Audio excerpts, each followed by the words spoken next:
बच्चों, कैसे हैं आप सब? आशा करती हूँ आप सब अच्छे होंगे, स्वस्थ होंगे।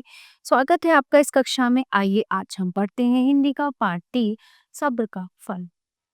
तो एक कहानी है कि कैसे जो है एक गाँव में जो है सूखा पड़ जाता है, अकाल पड़ जाता है। ठीक है? तो उस बारे में एक कहानी है एक बच्ची की। तो होता क्या है कि जो सब्र है वो एक ऐसा गुण है जो सब में होना चाहिए। कई बार ऐसा होता है कि दूसरे लोग तरक्की करते हैं, कामयाबी हासिल करते हैं, उनको देखकर हम ईर्ष्या करने लगते हैं, है ना? जलन पैदा हो जाती है हमारे अंदर, हम उनका भला-बुरा सोचने लगते हैं, लेकिन ये चीज़ गलत है। सब्र होना चाहिए और सब्र जब खत्म होता है, तो बहुत ही अच्छी चीज़ें निकल के आती हैं और हम कहीं न कहीं सफल और एक अच्छे व्यक्ति बनते हैं। तो चलिए शुरू करते हैं।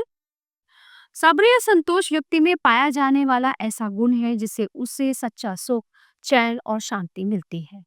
आज मानव दूसरों से अधिक सुख, समृद्धि और धन पाने के लिए पागल हुआ फिर रहा है। इस असंतोष के कारण वो ईर्ष्यालु और दुखी रहता है। अतः हम सबको सब्र रखना चाहिए। सब्र का फल मीठा होता है। एक बार एक शहर में अकाल पड़ गया। लोगों के भूखे मरने की नौबत आ गई।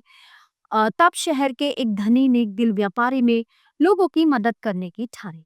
ठीक है, तो उसने घोषणा की कि वो आज शहर के बच्चों को अपने घर के प्रांगण में रोटियां बांटेगा। तो घोषणा के बाद अगले दिन उसके घर के आगे बच्चों की भीड़ लग गई। ठीक है, जो भी अकाल से सूखे से ग्रस्त बच्चे थे, बच्चे एक दूसरे को धक्का मारते गिरते पड़ते रोटियों की टोकरी तक पहुंचने की कोशिश की थी। रोटियां छोटी बड़ी थी और हर बच्चा बड़ी रोटी ले जाने के लालच में धक्का मुक्की कर रहा था। इस धक्का मुक्की से दूर एक छोटी लड़की चुपचाप कोने में खड़ी थी।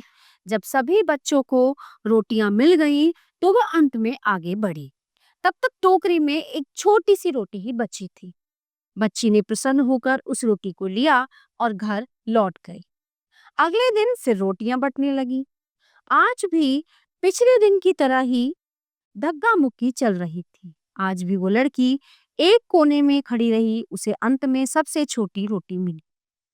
लड़की उस रोटी को लेकर फिर से घर आ गई। घर आकर उसने रोटी तोड़ी तो उसमें से एक सोने का सिक्का निकला। लड़की की माँ ने उसे ये सिक्का सेठ को लौटाने के लिए कहा। उसने कहा कि इसको सेठ को वापस देना, हो सकता है गलती से आ गया हूँ।